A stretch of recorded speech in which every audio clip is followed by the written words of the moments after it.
예, 예정론으로 알게 되고 남은 자로 풀린다라는 제목으로 하나님 말씀 증거하도록 하겠습니다. 지금 믿음으로 구원받는다라는 거죠. 우리 이론을 봤죠. 은혜가 있는데, 하나님의 놀라운 은혜가 있는데 믿음의 스위치를 누르면 그게 우리에게 임하는 거예요. 임하게 되죠. 그걸 이제 동기화시킨다 이렇게 표현하기도 했습니다. 동기화된 그 하나님의 은혜가 활성화되기 위해서는, 이걸 100% 활용하기 위해서는 성령께서 나를 주관해 주셔야 된다니까요. 성령이 주관하면 이걸 다 활용해서 능력 있는 삶, 생명의 삶, 열매 맺는 삶이 될 수 있다. 이게 성도의 삶의 도식이었습니다. 그러다 보니까 이제 문제가 뭐냐면, 이 믿음으로 스위치를 눌러서 은혜로 구원받은 백성들이 사실은 이스라엘 백성들이 아니라 이방인들이 그렇게 믿기 시작했잖아요. 이게 이때부터 문제가 되기 시작한다는 것입니다. 유대인들은 행위 구원을 계속 믿었기 때문에 이런 은혜를 받지 못하는 거예요. 그런데 이방인들 사이에서는 믿음을 스위치로 누름으로 말미암아 은혜를 누려서 이제 거기서 의가 임한 거죠. 은혜 중에 최고의 의는 의의 문제와 죄의 문제라 그랬잖아요. 의가 전가되고 죄사함, 죄가 또 전가되는, 그래서 구원받게 되었다라고 하는 문제입니다. 오늘 이렇게 세 가지 이제 토픽이 나오는 거예요. 이제 바울의 입장에서 자기가 유대인이니까 첫 번째는 마음이 아프다라는 거예요. 우리 동족들은 구원 못 받고 이방인들만 구원받는 게 마음이 아프다. 이건 하나도 어려운 게 없죠. 생각해 보세요. 우리 하나님께서 우리 한민족을 사용하려 그러다가 우리가 말을 안 들어가지고 이제부터 일본을 사용하겠다 그러면은, 하나님의 뜻이 그렇다 그러면은 알면은 뭐 할 수는 없겠지만 동족으로서 마음 아프죠. 왜 우리 민족이 하나님 앞에 순종 안 해서 쓰임 받지 못하고 하필이면 옆에 있는 민족 일본이 쓰임 받나, 그 얘기예요. 그래서 이 첫 번째 토픽은 어려울 게 하나도 없어요. 유대인들이 쓰임 받지 못하고 이방인에게 복음이 넘어간 것이 마음 아프다. 이게 5절까지 내용이고, 두 번째 내용은 뭐냐면 예정론 얘기가 나오거든요. 예정론이 내용이 뭐냐면은 구원받은 사람도 선택이 된 거고, 그 다음에 버림받은 사람도 이미 선택이 됐대요. 창세 전에. 이성을 당혹하게 만들잖아요. 이성 갖고 있는 사람들이 이게 뭐냐 뭐 이런 생각이 드는 거예요. 이게 도대체 무슨 뜻인가라고 하는 것들이 이제 6절부터 18절까지 굉장히 중요한 파트고요. 세 번째 파트는 유대인 구원이 있고 그 다음에 이방인 구원이 있잖아요. 이걸 어떻게 풀어야 되느냐. 하나님의 큰 어떤 경륜이라 그러죠. 하나님의 놀라운 계획. 그걸 보면은 이방인의 구원은 남은 자 개념으로 파악할 수 있고, 그래서 이 유대인들 다 구원하는 게 아니라는 거예요. 거기서 일부분을 구원하는 게 유대인 구원이라는 하나님의 뜻이었다는 거예요. 그걸 남은 자 개념이라 그러고, 그렇기 때문에 이것이 복음이 넘어감으로 말미암아 열방, 남은 자 열방이거든요. 세계 구원이 가능해졌다라고 하는 하나님의 지혜이자 경륜을 발견할 수 있다. 이런 얘기입니다. 되게 내용이 많죠. 이 얘기를 오늘 살피도록 하겠습니다. 먼저 쉬운 것부터, 이거 뭐 너무 쉽죠. 이 이스라엘이 이게 구원받는 우선순위에서 밀리게 된 것이 참 마음 아프다. 이게 뭐 어렵습니까? 사랑하면 아픈 거죠. 어제도 누가복음 15장의 말씀을 증거하면서 집안에 있는 큰 형이 나는 아버지의 명을 어긴 것이 없거늘, 그런데 그 거짓말이죠. 아버지의 명령을 어겼다니까. 두 가지 명령을 어겼어요. 동생을 찾으라라고 하는 지상 명령, 그레이트 커미션, 그죠? 땅끝까지 가서 증인되라, 이 명령 어긴 거고, 또 하나는 동생을 사랑하라. 어떻게 동생 사랑을 못하냐라고 하는 이 Great Commandment, 이게 사랑이거든요. 내가 사랑할 때 내 제자인 줄 알리라, 뭐 이렇게 되는 거. 이게 하나는 행동이고 하나는 자세인데 두 가지 명령을 다 어긴 거죠. 그 중에서 특별히 동생을 사랑하라, 그 말로 사랑하라 그런데 사랑하는지 안 하는지는 어떻게 알죠? 이렇게 생각하면 돼요. 내가 지금 우리 교회에 있는 형제자매들을 사랑하고 있는지 안 하는지는 같이 즐거워할 수 있는지를 보면 알 수 있다 그랬죠. 즐거워할 수 있느냐. 그래서 어저께 저녁에 공연이 있었는데 앞에 두 개는 노래도 뮤지컬 가수의 프로가 했고 춤도 주로 프로가 있습니다. 그러니까 잘했다는 얘기죠. 그런데 별로 즐겁지 않은 분들도 있을 수 있다고 생각을 해요. 왜냐하면 사랑하지 않으니까. 아이 눈꼴시다 뭐 이러고, 그죠? 저 언제까지 저 잘난 척하는 걸 보나 뭐 이럴 수도 있죠. 저 맨날 했던 거 또 하네 뭐 이럴 수도 있고. 예, 이런 마음을 먹는다 그러면 사랑 없으면은 아무리 잘해도 즐겁지가 않아요. 그래서 신앙생활을 하면서 즐겁지 않은 사람은 결정적으로 명을 어긴 거예요. 왜냐하면 그게 사랑이 없기 때문에 그렇거든요. 반면에 그 유치원 아이들, 유초등부, 뭐 중고등부 보면은 그래 잘했지만 근데 프로만큼 잘한 게 아니잖아요. 특별히 제일 못한 애들이 유치부 애들 아닙니까? 걔네들은 뭐 줄도 안 서고 지멋대로고. 근데 반응은 제일 좋았어요. 엄마 아빠들이 다 난리가 났어요. 1인당 하나씩 뭐 카메라 2대씩 찍고 이제 중고등부 되니까 찍는 사람도 없어요. 이미 다 포기 하나 해드리고, 그죠? 그러니까 이게 어린했을 때는 못해도 못하는 게 아니에요. 그 부모의 입장에 있어서는 걔네들이 최고죠. 왜 그래? 사랑하니까 기쁜 거예요. 그러니까 지금도 이렇게 생각하면 됩니다. 내가 기쁨이 없다 그러면 기쁨이 없는 걸로 문제가 되는 게 아니라 그리스도의 가장 큰 계명이 Great Commandment, 이 십계명 할 때 커맨드먼트라는 표현을 쓰잖아요. 사랑이 없는 거예요. 그 또 사랑의 또 특징이 뭐냐면 사랑하면 아픈 거거든요. 아픈 거예요. 사랑하면 아파요. 그래서 사랑은 감정이에요. 기쁘든지 아프든지. 지금 있는 사람이 너무너무 좋아요. 좋은데도 아파요. 왜냐하면 이 사람 떠나가면 어떡하지? 라고 하는 아픔. 그래서 교회에서 신앙생활 하다 보면은 우리가 다 사랑하잖아요, 성도들. 그래서 교회 안에는 분명한 건 기쁨이 있습니다. 성교가도 기쁘고 교제에도 기쁘고 동시에 사랑하기 때문에 아픔도 있어요. 떠나가는 사람, 넘어지는 사람, 뭐 이렇게 헤어지고 이럴 때 정말로 마음이 아파요. 그래서 신앙생활하면서 아프지 않다 그러는 거는 사랑이 없는 거예요. 그러니까 사랑에 뒤인 사람들, 사랑 못하는 사람들이죠. 나는 아플까봐 교제권에 안 들어가. 참 병들어도 크게 병든 거거든요. 그 사랑 안 하겠다는 얘기인데 그렇다는 그리스도 안에 들어가지 않겠다는 얘기하고 똑같은 거거든요. 그러니까 여러분 이거 잊지 마세요. 사랑하면은 엄청 기뻐요. 동시에 사랑하면 엄청 아파요. 그게 사랑이에요. 사랑하시겠습니까? 사랑해야죠. 그래서 하나님은 기쁨이 있으시고 하나님은 아픔이 있어요. 예수 안에 기쁨이 있고요. 예수 안에 눈물이 있는 거라고. 어렵지 않죠? 사도 바울이 동족을 너무너무 사랑한다는 거예요. 그래서 동족 때문에 오는 기쁨도 있지만 이렇게 복음의 우선순위에서 밀리는 불순종하는 모습을 보니까 마음이 아프다. 뭐 이게 뭐가 어렵겠어요. 1절부터 5절까지 쭉 읽겠습니다. 시작. 내가 그리스도 안에서 참말을 하고 거짓말을 아니하노라. 나에게 큰 근심이 있는 것과 마음에 그치지 않는 고통이 있는 것을 내 양심이 정령 안에서 나와 더불어 증언하노니 나의 형제 곧 고륙의 친척을 위하여 내 자신이 저주를 받아 그리스도에게서 끊어질지라도 원하는 바로라. 그들은 이스라엘 사람이라. 그들에게는 양자됨과 영광과 언약들과 율법을 세우신 것과 예배와 약속들이 있고 조상들도 그들의 것이요 육신으로 하면 그리스도가 그들에게서 나셨으니 그는 만물 위에 계셔서 세세 찬양을 받으실 하나님이시니라. 아멘. 여기까지는 뭐 어려운 게 없는 거예요. 그러니까 오늘 살필 두 가지 토픽이에요. 예정론과 남은 자라는 개념인데 6절부터 18절까지는 이성을 당혹해 하는 내용이에요. 예정론이거든요. 그러니까 구원받은 자도 예정했고 구원받지 못할 자도 예정했다. 그 대표적인 게 이제 13절 같은 데 한번 읽어봅시다. 시작. 기록된 바 내가 야곱은 사랑하고 에서는 미워했다 하신가 같으니라. 태어나기도 전부터 뱃속에 있을 때부터 얘기하잖아요. 야곱은 사랑했고 에서는 미워했다. 그러니까 태어나기도 전에 결정됐다라는 게 이게 뭐지? 이런 생각이 안 듭니까? 또 15절부터 16절까지 한번 읽겠습니다. 시작. 모세에게 이르시되 내가 긍휼히 여길 자를 긍휼히 여기고 불쌍히 여길 자를 불쌍히 여기리라 하셨으니 그런즉 원하는 자로 말미암음도 아니요 다른 박실한 자로 말미암음도 아니요 오직 긍휼히 여기시는 하나님으로 말미암음이니라. 그래 좀 심하게 얘기하면 누가 구원받고 누가 구원받지 못하느냐? 하나님 마음대로라는 거예요. 하나님 마음대로. 내가 긍휼히 여길 자를 긍휼히 여기고 그죠? 뭐 내가 불쌍히 여길 자를 또 불쌍히 여긴다. 내 마음이야 이런 거. 그걸 내 마음이야 그러면 또 안 되니까 이걸 멋있게 말해요. 하나님의 주권 그러잖아요. 하나님의 절대 주권. 그러니까 근거는 뭐죠? 은혜로 준 거 아니에요? 은혜로. 그러니까 근거는 없는 거죠. 자격 없는 자에게 위로부터 값없이 주시는 거니까.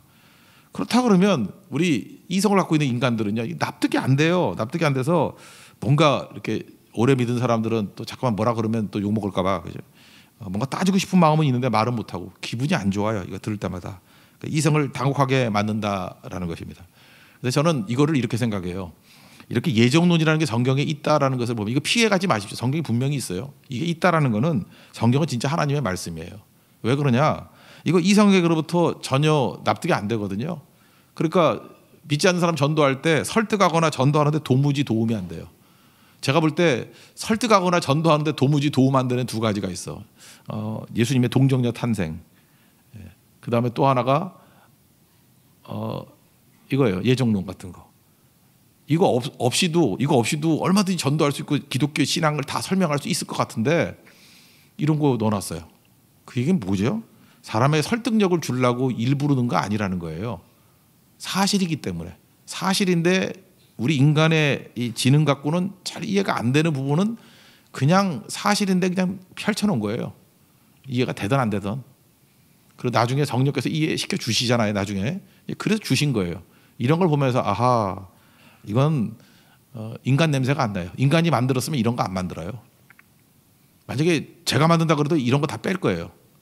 제가 얘기했잖아요. 옛날에 제가 한동안 그 사역 쉬면서 제가 불교 많이 봤어요. 불교 방송 무지 많이 봤어. 8정도부터 시작해가지고 갑자기 불교에 빠져들어가지고 내가 그때 개종할 뻔했다니까. 너무 재밌어가지고. 근데 불교를 내가 쭉 연구하면서 느꼈던 게 뭐냐면 불교는요 빈틈이 없어요. 빈틈이. 그냥 내가 궁금한 거에 대해서 다 답이 있고 그냥 질문에 대해서 뭐든지 정확하게 대답할 수 있는 내용들이 있어요. 잘 모르는 건 시간을 무한대로 끌어가지고 이렇게 그냥 흐지부지하게 만들어버리는 장치도 있고 하여튼 그런 게 다 있어요. 그게 뭐 윤회 그런 거죠. 억겁 뭐 이런 거. 그래서 내가 느낌이 뭐였냐면은 야 이거는 논리적인 허점이 없다. 그래서 내가 느낀 게 뭐냐면 사람 냄새가 너무 많이 난다. 이건 사람이 만든 거예요. 왜 그러냐? 그 내가 궁금해하는 거에 대해서 거기에 정확한 답들을 다 넣어놨어. 근데 성경을 읽어보면요, 이거 사람이 만든 거 아니에요. 이거 기본적인 상식과 이성을 갖고 있는 사람이라고 하면 왜 이런 거 왜 집어넣어서 하나도 도움이 안 돼. 도움이 안 되는 게 들어가 있는 이유가 뭘까요? 사실이기 때문에. 무슨 삼위일체 이런 거 왜 집어넣어요? 안 넣는 게 좋지. 그러니까 결정적인 기독교의 근본 진리는요 다 이성적으로 납득이 잘 안 돼요. 부활 뭐 이런 거. 부활이 뭐 납득이 돼요. 삼위일체가 돼요. 동정의 탄생이 돼요. 예정론이 돼요. 다 이성하고 부딪히는 것들이죠. 일단은 그렇게 생각해요. 이런 거 보면은 이건 진짜구나라고 하는 것입니다. 그러면 그 예정론의 가치가 뭐냐? 예정론의 내용은 두 가지거든요. 하나님의 절대 주권과 또 하나가 인간의 책임이 있죠. 하나님이 주권으로 우리를 예정해서 구원해 주셨다. 그런데 우리에게도 책임이 있다. 이 두 가지 흐름이 같이 흘러가잖아요. 이게 예정론이에요. 근데 이걸 설명을 하면 첫째 예정론의 가치는 우리의 반응이에요. 반응. 예정론의 핵심은 뭡니까? 우리가 행위로 구원받은 게 아니고 하나님께서 값없이 주시는 은혜를 믿음으로 말미암아 구원받았다는 거죠. 은혜가 있는데 믿음의 스위치를 눌러가지고 내가 구원받았다는 거죠. 그게 은혜 구원 아니에요. 그죠? 그게 은혜 구원인데 구원받은 백성은 내가 한 게 하나도 없는데 오로지 믿음이란 스위치 한번 누른 거예요. 행위가 없다는 것으로 제가 일부러 스위치라 그러는 거예요. 행위가 아니에요. 이거는 내가 공로도 아니라고 그냥 스위치 한번 눌렀을 뿐이에요. 근데 누리는 건 어마어마한 거라고. 엄청난 걸 누린 거예요. 그러면 무슨 느낌이 들까요? 감격스럽고 감사하고 몸둘 바를 모르겠죠. 은혜 받은 사람의 특징이 그거예요. 몸둘 바를 모르는 거예요. 너무 감사한 거예요. 감격이에요.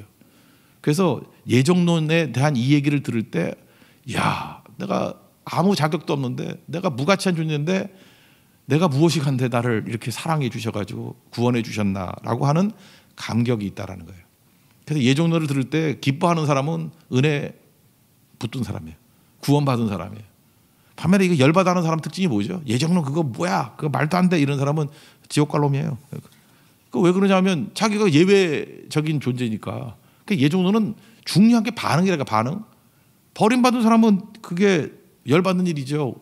공평하지 않다 막 이러고 이게 말이 되느냐 막 이러는 거죠. 이런 거하고 똑같은 거죠. 지금 들어 기억이 나는데 우리 그 사모하고 같이 제가 괌 집회를 한번 갔던 적이 있었어요. 뭐 몇 번 갔는데 같이 몇 번 갔는데 한 번은 기억이 났던 어떤 거기 집사님 부부가 가정에 저희를 초대했는데 제 기억에 그 남자분이 엄청 멋있었어. 엄청 멋있었고 좀 젊었고 여자분은 엄청 못생겼고 이거 들으면 또 어떡하나? 엄청 못생겼고 꽤 늙었고 그래서 하여튼 그랬어요. 제가 봐도 그랬는데 여자 보기엔 더했던 것 같아요. 근데 우리 사모가 그런 얘기를 하더라고요. 아니 저 남자가 왜 저 자매하고 결혼을 했을까라고 하더라고요. 저한테. 그런 말 잘 안 하는 사람인데. 근데 저 자매 그랬는데 제 느낌의 뉘앙스는 저런 자매였어요. 예. 그냥 왜 저 자매하고 결혼했을까? 그런데 그 런을 뺐는데 저는 들렸어요. 저 런 자매하고 결혼했을까? 지금 제3자 입장이니까 불공평해 보이고요. 저렇게 멋진 남자하고 그리고 저렇게 모든 걸 다 갖춘 정말 흠모할 만한 남자가 왜 저런 여자하고 했을까? 여자 입장이죠. 근데 그 결혼한 그 여자분의 입장에서는 뭐죠? 은혜 아니었겠어요? 나 잘 모르겠지만 그걸 나쁘다 그럴 사람 있어요? 그런 남자가 눈이 뒤집혀가지고 나하고 결혼해줬다 그러면 좋은 거 아니에요?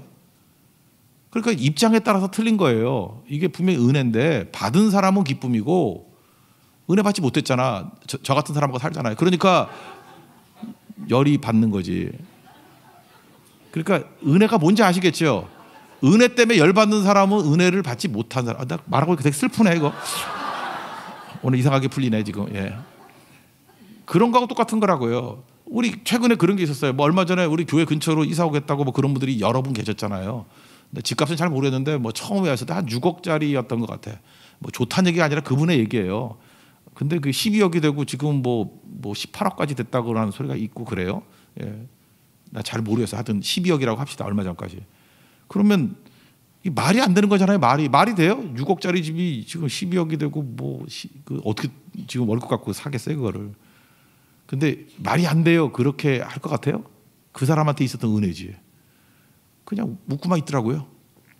더 말은 안 하고 뭐 덕이 안 되니까. 근데 그거에 열받는 사람은 뭐죠? 집 없는 사람, 집 못 산 사람. 이걸 정책이라고 피냐? 이 나라가 꼴이 뭐냐? 이런 거죠. 그래서 부동산 정책에 대해서 막 열받고 하는 사람들은 집 없는 사람이에요. 그죠? 그때 못 산 사람이든지 뭐 안 산 사람이든지. 그러니까 똑같은 거라고요. 대학도 마찬가지죠. 대학도 뭐 요즘 제도 가지고 실력이 없는데도 불구하고 어떻게 해서 정말 하나님께서 좋은 길로 이끌어 주셨어요. 그 은혜인 사람이 원망하는 거 봤어요? 실력이 있음에도 불구하고 제도적인 뭐 허점이 있어가지고 떨어졌다 그러면 막 열받는 거죠. 공통점은 무엇입니까? 은혜 받은 사람은 찬송과 감사가 있는 거고 은혜 받지 못한 사람은 분노하는 거예요. 그러니까 예정론이 우리에게 주는 중요한 메시지는 이거라는 것입니다. 예정론에서 분노하는 사람은 구원 못 받은 사람이고요. 왜? 은혜 안 붙은 사람이기 때문에. 은혜의 구원 아니기 때문에. 근데 은혜를 붙들고 믿음으로 말미암아 은혜로 구원받은 사람은 누구나 감격과 찬송을 하게 돼 있다라는 것입니다. 이 정도를 통해서 전 예정론이 되게 중요하다고 생각해요. 이거는 그 사람이 누구인지를 알려주는 거예요. 예를 들어서 우리 동해안 바깥에 있는 바다를 동해라고 쓸 수도 있고 일본해라고 쓸 수도 있어요. 근데 동해라고 썼을 때 흐뭇해하는 사람은 똑같이 있더라도 한국 사람이에요. 근데 똑같은 내용을 일본해라고 써 있으면은 열받아 하는 사람들은 또 한국 사람이에요. 그러니까 그 표기를 보면서 똑같은 얘기다. 뭐 같은 바다를 얘기하는 거 아니에요? 거기에 대한 반응에 따라서 이 사람이 한국 사람인지 일본 사람인지 구별해낼 수 있죠. 예정론이 그런 거라고요. 예정론이 뭐예요? 은혜로 구원받았다는 거 아니에요. 그걸 우리가 깨달을 수 있다라는 것입니다. 예정론의 그 다음 이변이 뭐냐면 이렇게 하나님께서 은혜로 구원해 주시고 그 다음에 인간의 책임이 있다라는 거죠. 골로새서 1장 29절 보면은 은혜로 구원받고 그 다음에 지멋대로 사는 게 아니라 책임이 있다는 거예요. 이를 위하여 나도 내 속에서 능력으로 역사하시는 이의 역사를 따라 힘을 다하여 수고하느라. 은혜로 구원받은 백성들이 어떻게 살아요? 힘을 다하여 수고하는 모습으로 살아간다는 거예요. 그래서 은혜로 구원받은 사람은요 알아요. 이게 인간의 이성으로는 조합이 안 돼요. 그래서 하나님의 은혜로 구원받은 것이고 은혜 구원받은 사람은 이렇게 얘기하죠. 반드시 그 은혜에 감격하는 마음으로 철저히 책임지는 인생을 살아간다. 그러면 또 반대 얘기가 나잖아요. 꼭 그러면 은혜를 구원받은 사람이 개판치면 어떡합니까? 그런 얘기 하잖아요. 근데 성경의 얘기는 그럴 수가 없다라는 거죠. 근데 있다고 자꾸 우기잖아요. 있을 거야 그러면서 막 이거는요 인간의 논리로 합쳐지는 게 아니고 그냥 두 물줄기를 흘려보내는 게 신앙생활이에요. 은혜 붙들고 내 입장에서는 철저히 책임지고 사는 거. 여기 문과생과 이과생이 있으니까 이렇게 조합이 이루어지지 않으면서도 사실인 거 한 가지씩 예를 들어주면 될 것 같아요. 예를 들어서 이제 이과생 먼저 얘기를 할 때 19세기부터 물리학의 가장 큰 난제 중에 하나가 뭐였냐면 빛의 이중성이에요. 빛이 있죠. 빛이 뭐냐라고 하는 거예요. 빛을 파동으로 볼 수도 있어요. 이렇게 웨이브 파동으로 봐도 이해가 돼요. 파동으로 보고 실험하면 파동이에요. 빛은. 근데 빛이 이렇게 알갱이 입자라고 보고 입자라는 관점을 가지고 실험을 해보면 입자임도 증명이 돼요. 그러면 이게 흐름하고 입자하고 파동하고 입자인 게 동시에 된다는 게 말이 돼요, 안 돼요? 말이 안 돼요. 근데 현실적으로 빛은 파동도 되고 입자도 돼요. 그러니까 우리 인간의 머리로는 이해가 안 되는 거지만 하나님의 지혜로서는 그런 게 있다니까요. 빛이 그래, 빛이. 이게 모순이잖아요, 모순. 모순인데 실제로는 그래요. 그래서 물리학에서는 두 가지를 다 그냥 설명해 버려요. 파동이자 입자. 이게 두 물줄기를 흘려보내는 것 중에 하나고, 문과생에게 제가 이제 경제학을 했으니까 미시경제학이 있고 거시경제학이라는 게 있거든요. 미시경제학은 간단한 거예요. 그냥 일반 경제학이에요. 그러니까 경제학이니까 이런 거죠. 부분의 합이 전체다라고 하는 게 미시경제예요. 그러니까 뭐 1 더하기 1이 2고, 그러니까 조그만 경제들 이렇게, 예를 들어서 뭐 회사가 1, 2, 3, 4 이렇게 있다 그러면 자기 파트가 1파트, 2파트, 3파트, 4파트 합치면은 뭐 4개를 합치면 총합이 뭐가 된다. 이런 게 미시예요. 그러니까 아주 세부적으로 이론적으로, 그러니까 미시경제학에서 중요한 거는 수학이죠. 수학적으로 하면 다 풀려요. 그러니까 이건 법칙이에요. 법칙 거의. 미시경제학은. 그러니까 작게 보는 거죠. 그런데 시간이 지나고 난 다음에 보니까 미시경제학 그러면 해결이 안 되는 게 있어요. 국가경제 막 이런 거는 거시경제학이라고 그러거든요. 그러면 이렇게 부분을 모아놓은 걸 합이 되면은 국가가 돼야 되는 거 아니에요. 근데 전혀 달라요. 전혀 다른 함수가 돼버려. 그래서 아예 학문이 달라져 버렸어. 이 학문하고 이 학문은 달라요. 여기서 나온 게 시너지 같은 거잖아요. 1 더하기 1이 2가 아니야. 이게 따로따로 있을 때는 법칙이 되는데 이걸 합쳐놓으면은 전혀 다른 게 돼버려요. 그러니까 다른 학문이 돼버린다고. 우리도 그런 게 있잖아요. 개개인이 있지만 모여서 기도하면 폭발력이 일어나잖아요. 똑같아요? 120문도가 모여서 기도했을 때 똑같아요? 그게 120명, 1 더하기 1 더하기 1에서 120이에요? 120문도가 모여서 기도할 때 성령의 임재가 있을 때 세상이 뒤집히죠. 이런 게 경제학에서 말하는 거시경제학. 전혀 다른 거라고요. 그래서 이게 조합이 안 돼요. 조합이 안 돼서 경제학과에서는 두 개 다 가르쳐요. 미시경제학도 가르치고 거시경제학도 가르치고. 그럼 정책 기반자는 어떻게 하죠? 그래서 정책을 펴는 사람이 꼴통이 잡으면 나라 망치는 거야. 균형 감각이 중요한 거예요. 어느 순간에는 미시도 봐야 되고 거시도 봐야 되고, 그 중간에 어느 선이에요. 이게 감이죠. 인간은 그런 거예요. 인간은 정확하지 않아요. 그러니까 우리가 하나님의 주권과 인간의 책임도 똑같다는 거예요. 우리가 은혜로 구원받았다는 것, 이건 명확한 진리고, 그다음에 이것과 인간의 책임에 대해서 우리 논리로는 조합이 안 된다니까요. 빛이 입자냐 파동이냐 하는 문제나 미시경제야 거시경제야, 이게 조합이 안 되듯이. 그럼 어떻게 하면 되죠? 두 물줄기를 같이 흘려보내면 되는 거예요. 그래서 성경 볼 때도 일단은 은혜로 구원받은 거 붙들고, 그다음 어떻게 하면 되죠? 내가 충성 다해 살면 모순 하나도 없잖아요. 언제 모순이 생기죠? 은혜로 구원받았다 그러고 개판치고 다니니까 구원파 같은 것들이 나오는 거죠. 그래서 이게 모순이 되는 그 순간에 뭔지는 모르지만 합리화시키면 안 돼요. 잘못 믿는 거예요. 그게 오늘 9장에서 말하고 있는 내용입니다. 다 이해 못한다는 거예요. 두 물줄기가 흘러가야 된다. 그러므로 어떻게 살아야 되죠? 예정론으로 살아야 된다. 참 말이 좀 그런가요? 예정론으로 살아야 돼요. 그러니까 신앙이란 건 뭐냐면 이해, 납득, 공감하려고 하는 순간에 함정에 빠지는 거예요. 그러니까 주님의 은혜 붙들고 은혜 없이 살 수 없습니다. 그리고 은혜로 사는 거예요. 은혜로. 겟세마네 동산에서 이해, 납득, 공감해가지고 지금 우리가 기도해야 된다 뭐 이래가지고 한 거 아니에요. 위기 상황이 왔을 때 그냥 우리는 은혜가 필요해요. 그래서 엎드려 기도한 거고, 예수님이 내 뜻도 있잖아요. 근데 내 뜻대로 하지 마옵시고 내 뜻은 틀릴 거니까 내 뜻을 언제 분석한 적도 없어요. 아버지의 뜻대로 되기를 원합니다. 이게 분석이 아니에요. 믿고 신뢰하는 거죠. 이게 바로 뭐예요? 예정론으로 사는 거예요. 은혜로 사는 거라고. 은혜는 사는 거지 분석하는 게 아니에요. 그러니까 지금도 그렇잖아요. 밤낮 앉아가지고 분석하는 사람들 보면 인생 망칩니다. 아무것도 아닌 거고. 그래서 은혜로 사는 거예요. 은혜 안에 사는 거예요. 예정론으로 사는 거라고. 이게 예정론에 대한 메시지예요. 이해가 되십니까? 시간이 되면 나중에 또 살피겠죠. 왜냐, 우리는 죽을 날이 아직 꽤 있기 때문에 계속 또 볼 거예요, 성경. 이런 정도 보았으면 좋겠어요. 14절부터 18절까지 읽겠습니다. 시작. 그런즉 우리가 무슨 말을 하리요? 하나님께 불의가 있느냐? 그럴 수 없느니라. 모세에게 이르시되 내가 긍휼히 여길 자를 긍휼히 여기고 불쌍히 여길 자를 불쌍히 여기리라 하셨으니, 그러지 원하는 자로 말미암음도 아니요 다른 자로 다른 말미암음도 아니요 오직 긍휼히 여기시는 하나님으로 말미암음이라. 성경이 바로에게 이르시되 내가 이 일을 위하여 너를 세웠으니 그 너로 말미암아 내 능력을 보이고 내 이름이 온 땅에 전파되게 하려 함이라 하셨으니, 그런즉 하나님께서 하고자 하시는 자를 긍휼히 여기시고 하고자 하시는 자를 완악하게 하시느니라. 그다음에 이제 한 가지 토픽이 더 나오는데, 세 번째 내용이고 이제 크게는 두 번째인데, 이제 남은 자와 열방의 문제라는 거예요. 유대인 구원과 이방인 구원의 문제거든요. 근데 원래 하나님께서 뭐라 그러냐면 이스라엘 백성들 향해서 택한 백성 그랬잖아요. 분명히 구약에 나오잖아요. 이 백성은 내가 택한 백성이라고. 근데 얼핏 보니까 지금 택한 백성이라고 그러고 버리는 것 같잖아, 유태인들을. 그러면 이게 뭐냐는 거예요. 이게 무슨 모순이냐? 모순 아니라는 거예요.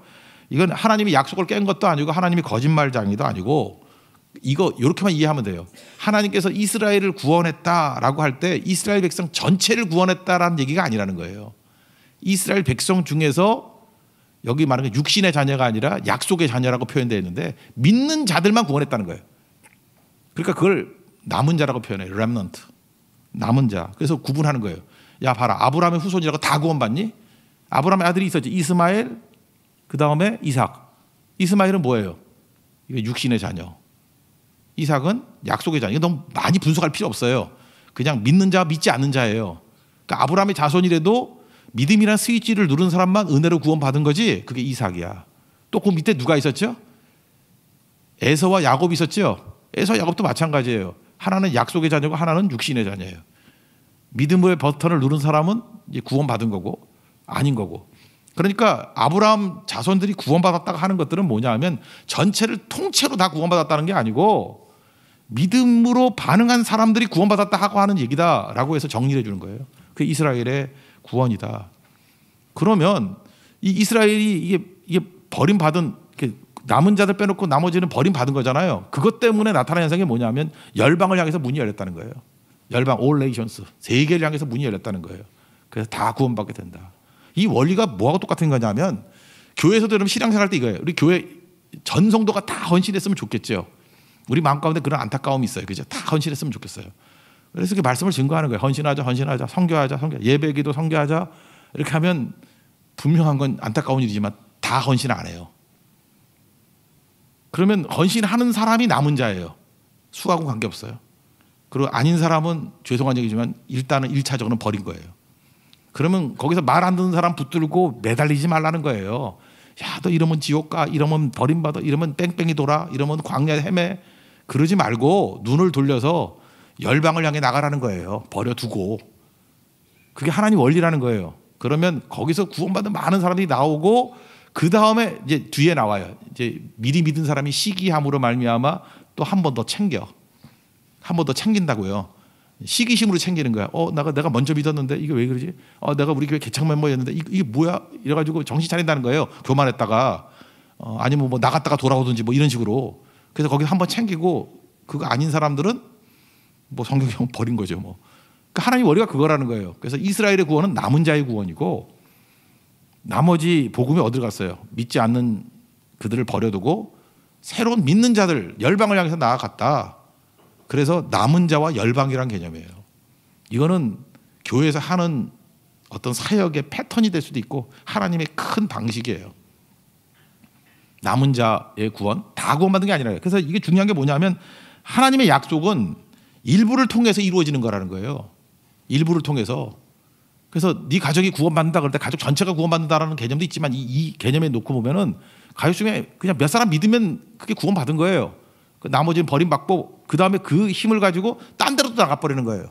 또 구원받게 되고 또 돌아오면 시기심 때문에 또 돌아올 사람이 몇 명이 있고. 그러니까 뭐예요? 우리 집착하지 말고 계속 가라는 거죠. 그게 누가복음 10장이나 마태복음 10장에도 마찬가지죠. 가가지고 거절하면 먼지 털고 나오래잖아요.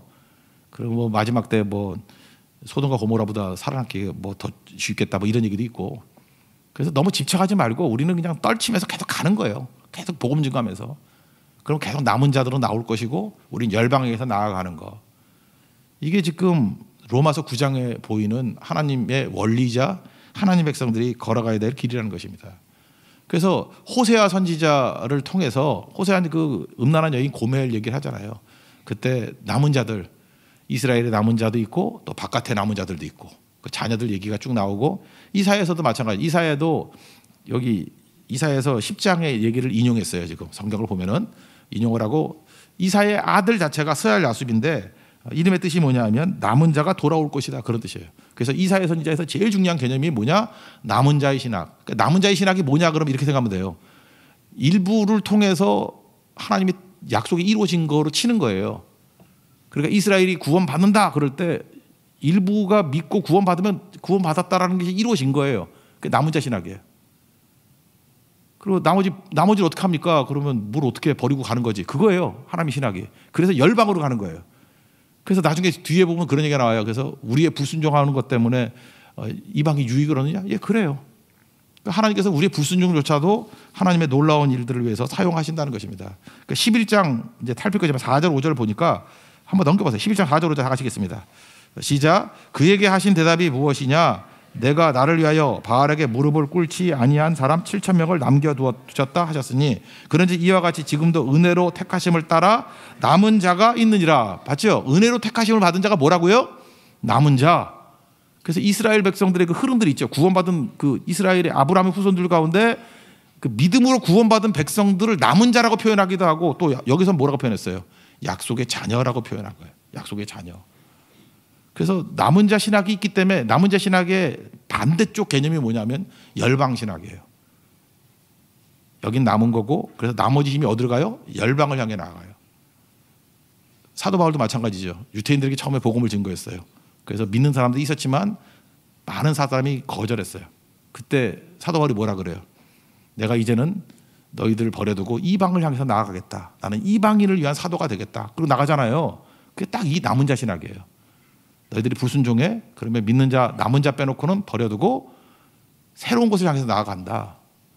이게 남은 자의 신학이고 열방 신학이라고요. 이게 땅끝 신학이라고요.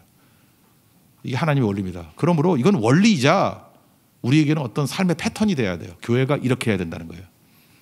안 되는 거 붙들고 계속해서 매달리지 말고 마른 작작에서 불 붙이라는 거예요. 계속. 그죠? 이거 비슷하게 옛날에 뭐 고구마 전도법 이런 거 있었는데 뭐 고구마 쪄놓으면 뭐 찌르면 안 들어가면 뭐 더 찌라며. 그죠? 이게 푹푹 들어갈 때 먹으라고. 아무것도 모르네요, 여러분들. 그런 거 있어요. 그죠? 그래서 하나님의 은혜를 붙든다는 건 뭐냐 하면 하나님을 신뢰한다. 하나님을 의지한다. 그런 거예요. 그래서 하나님께서 이렇게 남은 자와 또 열방을 향해서 나아가는 그 흐름들, 이게 바로 하나님께서 인도하시는 내용이다. 이게 오늘 본문 내용이라는 것입니다. 짧은 시간에 이걸 다 했으니 여러분들이 성령께서 깨우침을 주신다고 확신합니다. 그러니까 세 가지인데 첫 번째 듣기 쉽죠? 사랑하면 아프다. 이거 모를 건 바보도. 이건 바보도 다 할 거야. 첫 번째 다 이해가 되시죠? 예정론은 뭐예요? 내가 은혜로 구원받았는지 아닌지를 알 수 있는 시금석에, 이게 일본의 동해를 어떻게 느끼느냐에 따라 다르다 그러죠. 그래서 예정론 그럴 때 막 감사가 나오고 기쁨이 나오고 그러면 구원받은 거고, 이거에 대해서 잠깐 시비 걸면 이게 뭐예요? 왜 그러지? 그러면 고민해 보세요. 그러면 지옥 가는 거 아닌가? 그죠? 안 믿는 거예요. 그건 행위론자들은 안 믿어요. 이거 억울하거든. 그 얘기고. 그래서 우리가 두 가지죠. 은혜가 있고 인간의 주권이 있는데 두 흐름은 같이 흘려보내야 된다는 거예요. 빛의 파동과 입자론, 또 경제학의 미시 거시경제학, 조화가 안 되는 건 두 흐름을 같이 가야 된다는 거예요. 그게 메시지고, 세 번째 메시지는 우리에게 이스라엘과 이방의 구원의 문제예요. 하나님께서 어떤 방식으로 구원하시냐. 교회도 마찬가지고 교회가 어떤 방식으로 사역을 할 것인가. 되는 사람만 먼저 믿게 하라는 거예요. 남은 자, 반드시 남은 자. 그러니까 우리가 남은 자가 돼야 돼요. 남은 자. 은혜로 믿음으로 말미암아 은혜로 구원받은 자가 남은 자예요. 그리고 계속해서 강파가 안 되면은 그 끝까지 매달리는 거 아니에요. 그냥 그 정도 해놓고 버리고 가는 거예요. 그래서 열방 선교를 하다 보면은 돌아와요. 우리도 그럴 때가 얼마나 와요. 교회 내에 있는 사람, 근처에 있는 사람 다 버려두고 가니까 선교 막 하잖아요. 선교할 때 마지막에 또 돌아와요. 여러분 그거 못 느껴요? 처음에 삐딱하게 있다가 잠깐 돌아와요. 선교에 동참하고 잠깐 동참하는 사람이 몰려들어요. 그때 느끼는 게 뭐죠? 와, 너도 남은 자구나. 남은 자. 하나님이 그렇게 한다는 거예요. 오늘도 이 로마서 9장의 말씀을 통해서 우리에게 의문점들이 해결이 되고 또 우리 사역의 새로운 기준이 될 수 있는 은총의 역사 있기를 기원합니다. 자리에서 일어나겠습니다. 내 삶은 주의 거 찬양하고, 오늘은 기도할 때요, 어저께 가정과 또 결혼 문제, 그다음에 믿음으로 승리를 위해서 기도했으면 좋겠고요. 내일은 약간은 좀 뭐 육적인 것 같이 보일지 모르지만요, 경제, 돈 문제 위해서 좀 기도했으면 좋겠고, 그다음 혹시 이렇게 독립적으로, 이게 경제 독립이 안 되면 독립이 안 돼요. 경제적으로 영적으로 독립이 되게 해달라고 기도해요. 이직하는 것들 뭐 이런 거. 그리고 집을 살 수 있도록 해달라고. 집사가 되는 게 아니라 집을 사라고. 예. 집사가 아니라 집을 사라고요. 예. 작년에도 그 기도했던 가정 가운데 이번에도 뭐 많이 샀던 집들 가정들이 있고 한데 뭐 웬만하면 하나님 앞에 기도도 못 하겠어요. 내일은 그런 측면에서 기도하도록 하겠습니다. 내 삶은 주의 것 찬양하겠습니다.